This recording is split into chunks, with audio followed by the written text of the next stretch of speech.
Hello friends, welcome back to my channel. இன்றைக்கி நம்ம வாழைப்பூ ரெசிபி தான் பார்க்க போகிறோம். வாங்க வீடியோக்குள்ளே போய் பார்க்கலாம்.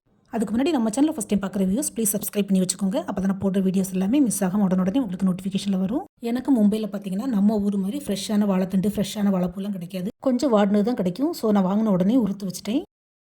வாழைக்காய், வாழைத்தண்டு, வாழைப்பூ எதுவாக இருந்தாலும் நம்ம கட் பண்ணுறதுக்கு முன்னாடி அல்லது சுத்தம் பண்ணதுக்கு முன்னாடி கையில் கொஞ்சம் எண்ணெய் அப்ளை பண்ணிக்கிட்டு பண்ணால் கையில் எந்த ஒரு கரையும் ஆகாது. இந்த வாழைப்பூ சாப்பிட்றதுக்கு நல்லாயிருக்கும். பட் நம்ம பழுது பார்க்குறதுக்கு கொஞ்சம் டைம் ஆகும். அதே மாதிரி இந்த வாழைப்பூவில் வேஸ்ட்டு நிறைய இருக்கும். என்னோடய அம்மா இந்த வாழைப்பூவில் உள்ள மேலே இருக்க சிவப்பு இதழெல்லாம் நீக்கிட்டு உள்ளே உள்ள மஞ்சள் பூஷணம் மட்டும் தான் சமையலுக்கு யூஸ் பண்ணுவாங்க. ஏன்னா அந்த சிவப்பு இதழெல்லாம் கொஞ்சம் கசக்கும் சமையலுக்கு யூஸ் பண்ணால். அதனால தான். நீங்கள் எப்படி சமையலுக்கு அந்த சிவப்பு பூஷணம் யூஸ் பண்ணுவீங்களா மாட்டிங்களா கமெண்ட் பண்ணுங்கள் மறக்காமல். வாழைத்தண்டு மாதிரி இல்லை, இந்த வாழைப்பூ க்ளீன் பண்ணுற வேலை நமக்கு கொஞ்சம் கஷ்டமான வேலை தான். அதுக்கு பயந்தே நிறைய பேர் இந்த வாழைப்பூ வாங்கவே மாட்டாங்க. ஆனால் இந்த வாழைப்பூவில் நிறைய மருத்துவ குணம் இருக்குது. பிபி அப்புறம் டயபெட்டிஸ் பேஷண்ட்டுக்கு இது ரொம்பவே நல்லது. இப்போது சிவப்பு இதழ் வர உள்ளதை நீக்கி தூர போட்டாச்சு. இதுக்கப்புறமா இந்த எல்லோ போர்ஷனை ஃபுல்லாக நறுக்கி நம்ம சமையலுக்கு யூஸ் பண்ணிக்கலாம். வாழைப்பூவில் உள்ள இந்த பூவையும் நம்ம யூஸ் பண்ணலாம். இதில் பார்த்திங்கன்னா நிறைய கடலை பூஞ்சி இருக்கும். ஸோ அதை அவ்வளோ நம்ம சமையலுக்கு யூஸ் பண்ணால் கசந்து போகும். இந்த வாழைப்பூவில் இந்த மாதிரி நார் மாதிரி ஒரு லேயர் இருக்கும். இதை தான் பூஞ்சுன்னு சொல்லுவோம். அப்புறம் இதை கடலைன்னு சொல்லுவோம். இது ரெண்டும் நம்ம சமையலுக்கு யூஸ் பண்ணால் கசந்து போகும். எந்த ஒரு ரெசிபியும் வச்சாலும் கசந்து போகும்.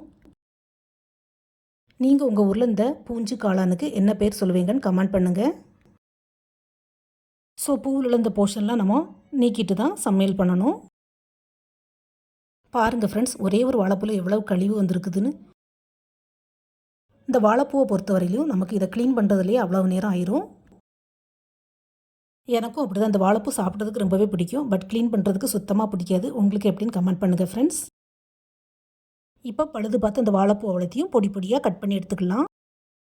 இந்த வாழைப்பூ அவ்வளோத்தையும் நறுக்கி முடிக்கிறது முன்னாடி கருத்து போயிடும். ஸோ கருக்காமல் இருக்கிறதுக்கு என்ன பண்ணலான்னா, ஒரு பவுலில் இந்த மாதிரி கொஞ்சம் தண்ணி எடுத்துக்கிடுங்க.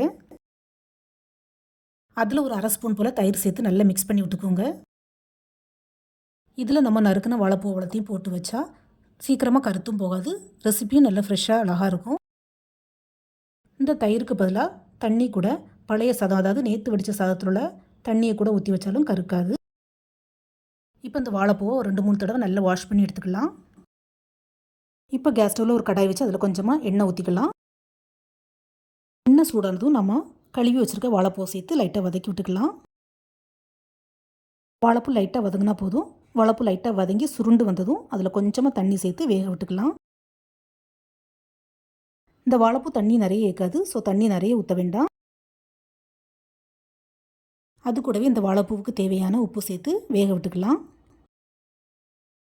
இந்த வாழைப்பூ வேகிற நேரத்தில் நம்ம இதுக்கு ஒரு மசாலா ரெடி பண்ணி எடுத்துக்கலாம்.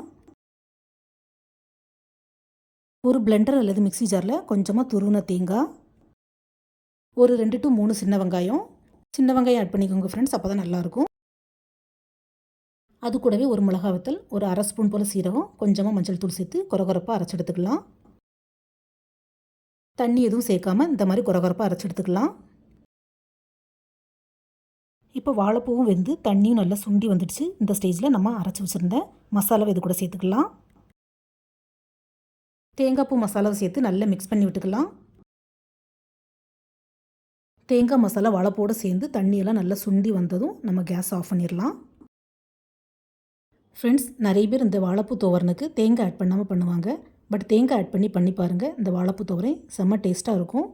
அப்புறம் நீங்கள் அடிக்கடி இந்த மாதிரி தான் செய்வீங்க. அந்த அளவுக்கு டேஸ்ட்டாக இருக்கும். அவ்வளோதான். இதை இப்போ இறக்கி வச்சுட்டு இதுக்கு ஒரு தாளிப்பு மட்டும் கொடுத்துடலாம். ஒரு தாளிப்பு கரண்டியில் கொஞ்சமாக தேங்காய் எண்ணெய் ஊற்றி விடுங்க. தேங்காய் எண்ணெய் ஊற்றினா டேஸ்ட் நல்லாயிருக்கும். அது கூடவே கொஞ்சமாக கடுகு, கொஞ்சமாக உளுந்தம்பருப்பு, கொஞ்சமாக கருவேப்பிலை சேர்த்து நல்லா பொரிஞ்சதும் நாம் ரெடி பண்ணி வச்சுருக்கிற துவரன் கூட சேர்த்துக்கலாம்.